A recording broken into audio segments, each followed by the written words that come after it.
Alors, Samuel Pierpont Langlais, c'est un mec, et c'était le gars qui était payé par le président des États-Unis d'Amérique pour faire voler le premier avion. Et le gars, c'était le gendre idéal. Il avait une chaire au Smithsonian, c'est le Collège de France américain. Il jouait au golf avec le président, il avait le New York Times qui le suivait partout. Et bien entendu, il avait du pognon. Bon. Donc le type, il avait les conditions idéales pour faire voler le premier avion. Qui a fait voler le premier avion? Alors, je sais que c'est controversé, certains vous diront Clément Ader, et ils auront raison. Il y a aussi les frères Wright. Les frères Wright, dans les livres d'histoire américains, c'est eux qui ont fait voler le premier avion. Pourquoi on connaît beaucoup mieux les frères Wright et pas Samuel Pierpont Langlais? Qui c'étaient les frères Wright au départ? C'était des vendeurs de pièces détachées de vélos à 60 km de Dayton dans l'Ohio. Leur pédigré, c'était ça. Il y a un des deux qui avait fini son éducation du lycée. Un des deux. Et personne dans leur équipe n'avait fini le lycée.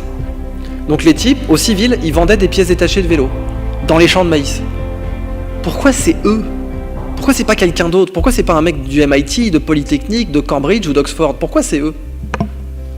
Parce que eux, quand ils partaient sur le champ, ils envoyaient 5 lots de pièces détachées par jour. C'est-à-dire qu'eux, ils se crachaient 5 fois par jour. Alors évidemment, à 30 km/h, c'est pour ça que c'est un biplan. Le biplan, c'est pour avoir une portance, une sustentation à faible vélocité, mais quand même, ils se crachaient 5 fois par jour, les mecs. Mais quand vous êtes Samuel Pierpont, vous ne pouvez pas vous cracher une seule fois. Parce que vous jouez au golf avec le président, parce que le New York Times vous suit partout, parce que vous avez une bourse et parce que vous avez une chaire au Smithsonian, et que du coup l'échec coûte cher. Et que pour bien apprendre, il faut que l'échec coûte pas cher, en fait. Si vous voulez bien apprendre, et bien innover, et bien créer, et bien changer le monde, ou avoir un prix Nobel, ce que vous voulez, il faut que l'échec soit pas cher.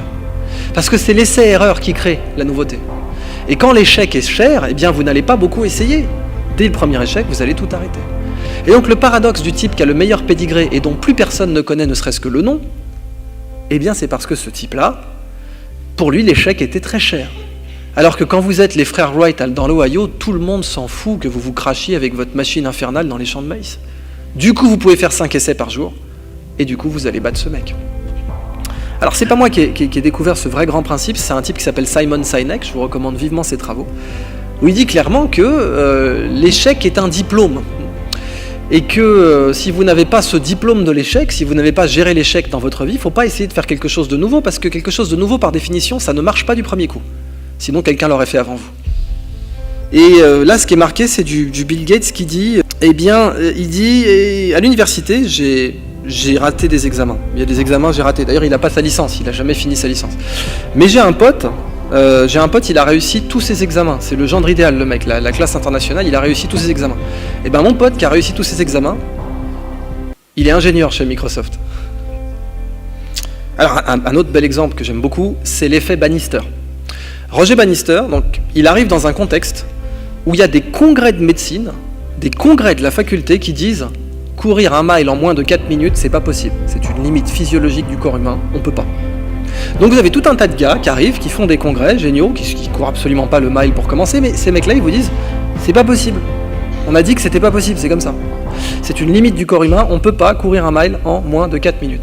Et puis Roger Bannister, il n'avait pas suivi le symposium de médecine de Cambridge, et du coup, il a couru 1 mile en 3 minutes 59 secondes. Et ce qui est intéressant, c'est qu'une fois qu'il a fait ça, dans le monde, eh bien, vous avez 300 personnes en 6 mois qui ont couru le mile en moins de 4 minutes. Alors, comment on interprète ça? Qu'est-ce que ça veut dire? Est-ce que leur nutrition a changé? Est-ce que leur entraînement a changé? Est-ce que leur physiologie a changé? Est-ce que les mecs, ils ont été exposés à un nuage radioactif qu'on ne connaît pas et du coup, ils ont réussi à battre leurs limites? Ou bien est-ce que c'est simplement parce qu'ils savaient mentalement, ils étaient au courant que c'était possible vu que quelqu'un l'avait fait? On appelle ça l'effet Bannister. Et l'effet Bannister, vous le trouvez dans tout un tas de domaines, hein, pas que sur le plan physique, ça peut être sur le plan intellectuel aussi. L'échec est un diplôme. Et on ne peut pas tenter quelque chose de nouveau si on n'a pas ce diplôme-là.